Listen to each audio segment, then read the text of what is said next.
E aí, galerinha do nono ano, tudo bem com vocês? Revisão rápida do conteúdo do quarto bimestre, tá? É só uma pincelada mesmo, pois o conteúdo completo ele se encontra, né, na página do YouTube, tá bom? Gente, olha só, a reabertura política das eleições indiretas e fim do regime militar, mas pelo governo Geisel, tá? Foi quando Ernesto Geisel assumiu a presidência da República em março de 1974, né? Ele havia feito o milagre econômico, né, que havia chegado ao fim, né? Além disso, a economia brasileira estava sofrendo por efeitos da crise do petróleo. Criaram o Proálcool, né, os 40 anos do Proálcool, e assim, apesar das tentativas, segue a crise econômica do Brasil, né? O regime militar se torna cada vez mais impopular e o receio de que os militares fossem retirados a força do poder contribuiu para que Geisel comprometesse a iniciar o processo de reabertura política popular no Brasil, tá? O governo Figueiredo, gente, foi a luta pela democracia em 1979, né, que indicou o general João Batista Figueiredo para o cargo, né? Então, o candidato da Arena assumiu a presidência em março de 1979, né, com o compromisso de dar prosseguimento à redemocratização. Porém, a revogação do AI-5, a situação não ficou muito confortável para o povo, para o novo presidente, tá? Teve o fim do AI-5 e diversos grupos voltaram a mobilizar forças contra o regime. O movimento estudantil, que organizou e passou a exigir o retorno da democracia, né? Entre outros movimentos também, tá? Isso o povo começou a criar, né, a pedir o direta já. O direta já foi o restabelecimento das eleições para o governo e para os estados, que representou o próximo em direção à redemocratização. As eleições aconteceram em 1982, né? E não foi surpresa o fato de que o sul do Nordeste, os partidos de oposição ganhassem as eleições, tá? Enquanto o PMDB elegeu os governos de São Paulo, Minas e o Pará, e Leonel Brizola foi eleito governador do Rio de Janeiro pelo PDT. Governo Sarney, né? O governo Sarney, o governo Sarney de Araújo Costa era o nome dele, tá? Ele foi o primeiro civil a tomar posse da presidência em 20 anos. Dentre as principais medidas de Sarney, a gente pode destacar o comprometimento de fazer a transição do governo para a democracia, formando assim as bases para uma nova política, né? No contexto, foram convocadas eleições para a Assembleia Nacional Constituinte, a fim de elaborar uma nova Constituição e colocar em prática o sistema de eleições aqui no Brasil. Plano Cruzado.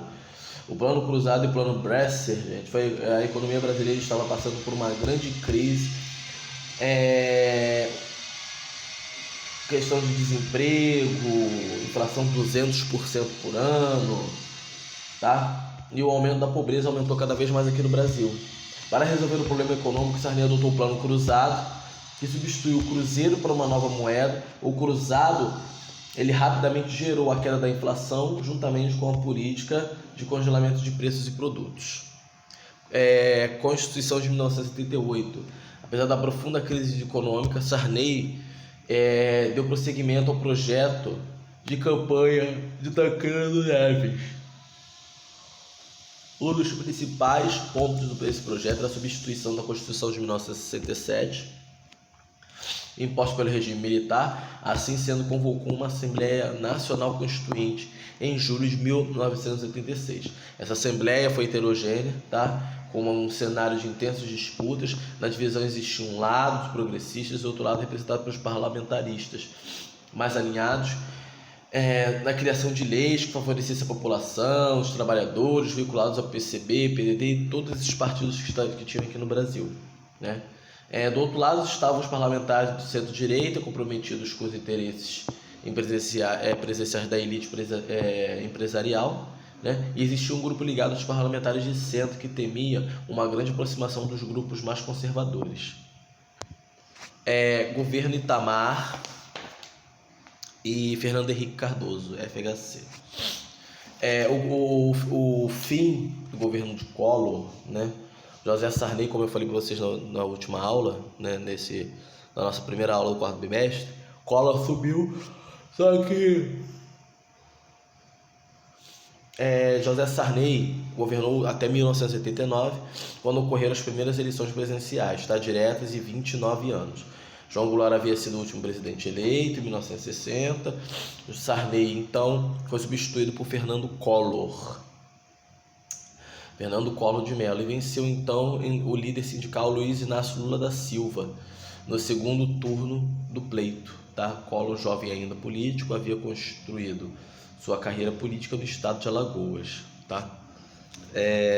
Governo Itamar Franco, 1992 a 1994. A situação era extremamente delicada quando Itamar Franco assumiu a presidência. O governo, gente, no qual fazia parte, havia sido investigado. O presidente eleito tinha sido cassado, a população vivia um momento drástico politicamente, drástico economicamente, devido ao conjunto de inflação, desempregos e descrédito nas instituições. Itamar tentou então fazer a transição para o próximo governo de uma forma tranquila e sem muitos questionamentos. Itamar Franco, gente, buscou a princípio fazer um governo de coalizão, constituindo sua equipe com políticos de diversos partidos. O objetivo que não era se formasse a posição quando seu governo chegasse a indicar Luísa Erundina, do PT, e Ed Jaguaribe, do PSDB. Assim sendo, gente, foi iniciado o Plano Real, em fevereiro de 1994. O plano consistia na substituição do Cruzeiro Real, moeda da época, pela Unidade Real de Valor, a URV. O objetivo era combater a inflação e promover a estabilidade econômica no Brasil. Governos Fernando Henrique Cardoso. Por que governos? Porque ele governou na primeira vez de 95 a 98 e a segunda vez de 99 a 2002. Além da popularidade devida ao Plano Real, Fernando Henrique Cardoso venceu as eleições de 1994 contra Luiz Inácio Lula da Silva, graças à aliança que ele fez entre PSDB, PFL, PTB e PL. Um bom político, ele faz alianças com outros partidos para que ele possa criar força e se manter dentro do seu governo. Ninguém governa sozinho, você sempre tem alianças para você fazer dentro de seu governo. Porque dessa forma, gente, o Fernando Henrique Cardoso consolidou o governo com grande apoio da base do Congresso Nacional. Em 97, quando seu mandato já se encaminhava para o fim, Fernando Henrique aprovou no Congresso uma emenda constitucional que permitia a reeleição para os cargos executivos em todas as esferas, desde a municipal até a federal, com o intuito de manter o bloco governamentista nas eleições do ano seguinte. Dessa forma, Fernando Henrique Cardoso lançou sua candidatura à reeleição, alcançando novamente a vitória no primeiro turno, de maneira que, em 1º de fevereiro de 99, se tornou o primeiro presidente reeleito através de voto popular. Conforme foi indo o governo de Fernando Henrique Cardoso, os resultados dos 8 anos de governo de Fernando Henrique Cardoso podem ser interpretados como contraditórios. O governo de Fernando Henrique Cardoso, de fato, conseguiu controlar a inflação brasileira durante um certo tempo, que foi positivo para a vida da população mais pobre. No entanto, o seu governo não rompeu com a desigualdade social presente no Brasil, e a população mais rica seguiu tendo uma renda 30 vezes maior do que a população mais pobre. Conflitos no Oriente Médio. Os conflitos no Oriente Médio, gente, foi nada mais e nada menos que os conflitos feitos dentro de interesses, de que teve uma diversidade cultural e uma diversidade de interesses assolada por alguns conflitos. Eu falei sobre as causas dos conflitos, que foi a criação do Estado de Israel em 1948, Guerra Fria, divisão interna do Islã, e também os conflitos árabes e israelenses. Quando a gente fala da Antiguidade Oriental, a gente aprende que o Império Romano expulsou a população judaica, todo aquele procedimento que vocês já viram nas séries passadas. Os judeus passaram então a retornar à Palestina. Após a Segunda Guerra, a ONU determina a criação de 2 estados, muçulmano e judeu, e a manutenção de Jerusalém como território internacional. A Guerra do Suez, gente, canal do Suez localizado no Egito, sob o domínio inglês, desde o período neocolonial, tá? Depois da independência egípcia, no entanto, para combater a postura imperialista inglesa, então o presidente egípcio Gamal Abdel Nasser decidiu assumir o controle do canal do Suez. Guerra de 6 dias, a Organização para a Libertação da Palestina foi criada na década de 1960 para promover a luta pelo Estado palestino, além da OLP, tá? Existia também o Al-Fatah, tá? Um braço armado, o Al-Fatah era um braço armado que além lutava pela libertação palestina, a organização passou a atacar regiões de Israel. Guerra do Yom Kippur. A Guerra do Yom Kippur, mesmo após o fim da Guerra de 6 dias, Israel manteve a ocupação dos territórios tomados. Alguns anos depois, em 1973, o Egito e Síria decidiram retornar os territórios perdidos por meio de um ataque surpresa no dia do feriado judaico do Yom Kippur, né? Os israelenses não esperavam o ataque no primeiro momento, e as forças sírio-egípcias se destacavam, retornaram ao território, porém logo em seguida forças israelenses se impuseram e começaram a forçar o recuo do exército da Síria. As intifadas foi um conflito palestino-israelense que não terminaram na década de 1970, tá? Pelo contrário, a região do palco de intensos conflitos ao longo dos anos de 1980 e 1990. Em meados de 1980, as tropas israelenses ocupavam as regiões da Cisjordânia e da faixa de Gaza. Foi nesse contexto que ocorreu a primeira intifada, como ficou conhecido o Levante Popular. Inicialmente, o movimento era pacífico, mas a violenta repressão das tropas israelenses endureceu a situação. Guerra Civil do Líbano. Guerra Civil do Líbano não havia se envolvido em nenhum conflito até 1975. Quando ocorreu a eclosão de uma guerra civil, perdurou até 1990. Para entender o conflito, é necessário compreender a divisão da população libanesa, né, que era dividida entre a maioria dos cristãos e maronitas, né, uma minoria de muçulmanos, né, xiitas, os sunitas e por aí vai. O país era governado de acordo com o tamanho de cada grupo. Dessa forma, os cristãos maronitas ocupavam os cargos de chefia. O cargo do primeiro-ministro era ocupado por um sunita dos cargos menores e era ocupado por xiitas e drusos. Revolução fundamentalista iraniana. Quase não sai. O Shah Mohammad Reza Pahlavi havia chegado ao poder na década de 1950 como o apoio dos Estados Unidos. A boa relação entre os norte-americanos motivou o líder a promover uma modernização no Irã, né, e qual os países se tornariam grande potência econômica, militar, devido à venda de petróleo. Tá? Na década seguinte, o governo contava com uma grande oposição formada por muçulmanos tradicionais que acusavam a Revolução Branca de ocidentalizar o Irã. As pressões da oposição aliada à profunda crise econômica foram suficientes para que o Reza Pahlavi deixasse o poder e fugisse. Tá? Conflito do Irã-Iraque. Os Estados Unidos, gente, tinham foco em desestabilizar o governo iraniano, incentivou na década de 1980 o Iraque, então, o governo de Saddam Hussein, a entrar em conflito com o Irã, tendo em vista que o Iraque era um país muçulmano de origem sunita, que tinha propósito de conquistar a liderança política no mundo árabe. Tá? Além disso, os interesses iraquianos também estavam relacionados ao canal iraniano de Shatt el-Arab, que fica em uma região com saída do Golfo Pérsico e possui bastante reserva de petróleo. Guerra do Golfo. Além de dividido e contraído, o Iraque ainda necessitava de aproximadamente 200 bilhões para reconstruir o país. Saddam Hussein, então presidente do Iraque, pressionou o Kuwait exigindo o perdão da dívida, naturalmente pedindo que não atendido, e o exército iraquiano dividiu o território do Kuwait em agosto de 1990. Tá? A ONU não aprovou a invasão e exigiu que o Iraque desocupasse a região. Vamos para fim da União Soviética, né? Fim da União Soviética, eu falei com vocês, após a Revolução Russa de 1917, o pensamento de Lenin foi responsável pela criação da União Socialista Soviética, tá? Em 1922.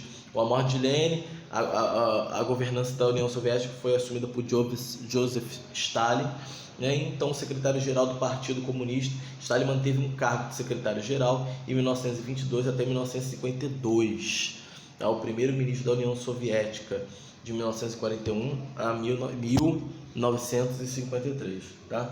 O governo de Stalin foi marcado pela expansão do regime socialista, principalmente após a Segunda Guerra. Nesse contexto expansionista, Stalin levou a União Soviética ao posto de superpotência militar. No entanto, em contrapartida, o governo de Stalin também foi marcado pela dureza do regime socialista. As repúblicas soviéticas, satélites e totalmente subordinadas quando havia qualquer tipo de manifestação contra essa subordinação. Denúncias de Khrushchev. Quando Stalin morreu em 1953, quem assumiu o poder como secretário-geral do Partido Comunista foi Nikita Khrushchev. Tá? Se manteve na Secretaria-Geral do Partido em 1964, e esse período foi muito importante para a política da União Soviética. O líder focou na fabricação de bens de consumo, e para os soviéticos, ao invés de investir prioritariamente na indústria pesada, como era esperado. Porém, o acontecimento mais impactante do governo de Khrushchev ocorreu em fevereiro de 1956, 3 anos depois de assumir o poder, quando no 20º Congresso, os PCUs atacaram a memória de Stalin, denunciando ele abertamente com os crimes cometidos. Tá? Início da crise. O governo soviético passa por momentos difíceis, uma vez que Khrushchev havia perdido o apoio de membros importantes do Partido Comunista. Isso ocorreu pelas denúncias dos crimes de Stalin, pela coexistência pacífica e também por ter sido obrigado a retirar os mísseis nucleares de Cuba, né? De uma forma que Khrushchev foi deposto em 1964 e o governo foi assumido por Leonid Brezhnev. Tá?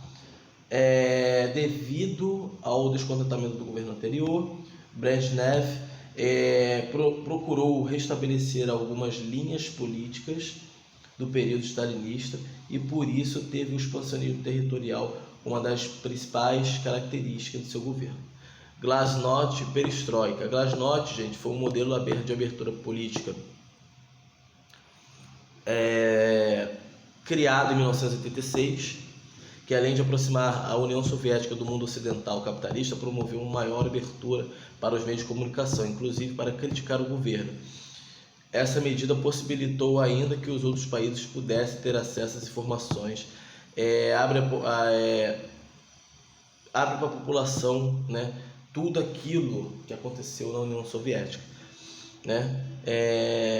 As informações sobre a população também, sobretudo os grupos empobrecidos havia que habitavam a União Soviética, fazendo inclusive reportagens sobre a vida dessas pessoas. Crise no leste europeu. O bloco soviético começou a se destruturar a partir de 1989, quando o governo comunista da Polônia se viu obrigado a partilhar seu poder como Sindicato de Solidariedade, que era uma federação sindical polaca, fundado em setembro de 1980. A princípio, esse sindicato teve a liderança de Lech Walesa, tendo sido o primeiro movimento sindical não comunista em um país comunista, que acabou por tomar um significativo movimento social anticomunista. O processo de reabertura política também envolveu a Hungria, a Bulgária, levando a se manifestar o governo soviético. Questão da Iugoslávia e Guerra da Bósnia. Dentro de vários conflitos ocorreram no leste europeu ao longo dos anos 90, né? Sendo uma região do sudeste europeu, os Balcãs, no final do século XIX, tinham sua composição o Império Turco Otomano, que ocupava territórios da Ásia, da África, que estavam em franca decadência ao perder posse sobre os reinos como Montenegro, Bósnia e Macedônia. Os sérvios também, tá? Eles eram apoiados pelos russos que vislumbravam a posse das terras da Tchecoslováquia para proteger sua aliança vizinha. Gente, Brasil e o mundo no século 21. A gente começa com o 11 de setembro, esse desdobramento. Em 2001, o mundo parou para acompanhar um acontecimento que se tornou histórico, né? Que foi a derrubada do World Trade Center, as Torres Gêmeas nos Estados Unidos. Né? O atentado aconteceu por meio de sequestros de aviões comerciais norte-americanos, tá? Por 19 fundamentalistas que assumiram a direção numa ação suicida e simultânea contra as torres. Né? Eles jogavam os aviões sobre as torres, e assim a torre ia se desmoronando aos poucos. Foi um horror o que aconteceu. Eu presenciei isso na televisão e eu fiquei apavorado. Doutrina Bush e a política externa dos Estados Unidos. No ano seguinte, os atentados do 11 de setembro, o presidente Bush colocou em prática a doutrina Bush, a qual, a partir do documento A Estratégia de Segurança Nacional dos Estados Unidos, defendeu o direito de governo norte-americano agir preventivamente contra os países que representassem uma ameaça à civilização. Dentro dessa forma, os países apoiassem o terrorismo e a produção de armamento de destruição em massa fariam parte do eixo do mal. Os norte-americanos apontaram o Iraque, o Irã e a Coreia do Norte como integrantes do eixo do mal. Tá? Guerra do Iraque. Em março de 2013, os Estados Unidos ocuparam o Iraque, país que havia sido aliado dos norte-americanos no contexto de guerra Irã-Iraque, com o início da Guerra do Golfo, né? Como eu falei para vocês, a questão do petróleo. E todas as tropas inglesas norte-americanas invadiram o Iraque sem autorização da ONU, com a justificativa que o país estava desenvolvendo armas nucleares de destruição em massa. Né? Barack Obama chega ao poder. Em janeiro de 2009, Barack Hussein Obama assumiu a presidência dos Estados Unidos, primeiro presidente negro dos Estados Unidos, tá? Norte-americano. Obama foi eleito pelo Partido Democrata e assumiu um cargo, um país mergulhado na maior crise desde 1929. Além disso, existia pressão para que a caçada de Bin Laden chegasse ao fim, tá? Com a captura do líder da Al-Qaeda, tá? E os gastos das opressões do Iraque e no Afeganistão já estavam incomodando bastante a população norte-americana. Barack Obama deu então seguimento à busca a Bin Laden em maio de 2011, e o antigo líder da Al-Qaeda foi capturado e executado na cidade de Abbot. Tá? Ele foi capturado e foi decapitado. Governo Lula de 2003 a 2010. A sua quarta tentativa de concorrer à presidência, Luiz Inácio Lula da Silva vence as eleições presidenciais de 2002. Em janeiro de 2003, ele assume a presidência do Brasil, eleito pelo Partido dos Trabalhadores, o PT. Lula permanece no governo até 2010. Após a reeleição, o governo de Lula foi caracterizado por dar continuidade ao êxito do Plano Real, pagando a dívida externa do país, além de promover a retomada do crescimento econômico. Tá? O Bolsa Família acabou sendo determinantemente plano do governo, tá? E antes que o período do governo Lula, ele apresentou o desenvolvimento no país, sendo desenvolvimento na saúde, infraestrutura, habitação e educação. Só que tem uma questão, tem um porém, questão do mensalão. A eleição de Lula representou uma vitória para a esquerda brasileira. Porém, essa mesma esquerda não conseguiu eleger uma maioria parlamentar para que não governasse de forma isolada, somente o PT, a esquerda, governasse o nosso país. Lula estabeleceu alianças com outros partidos, tá? E que suas medidas fossem aprovadas e seu plano de governo fosse posto em prática. No entanto, explodiu em 2005 o escândalo do mensalão, um complexo esquema de corrupção, onde ocorreu pagamento de propina em troca de apoio, onde José Dirceu, ministro da Casa Civil, e José Genuíno, deputado federal do presidente do PT, buscavam partidos parlamentares apoiadores da política de Lula. Né? Governo Dilma, 2011-2016. Dilma assumiu a presidência em 2011 como sucessora das políticas de Lula. A crise de 2008 não havia atingido o Brasil naquele momento, mas em 2011 o país já sentia alguns efeitos da recessão. O Estado passou a contar com menos recursos e a economia começou a demonstrar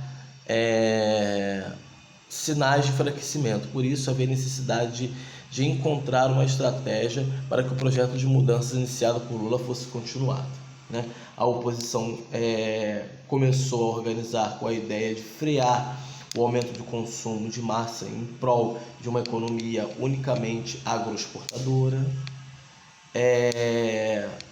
além de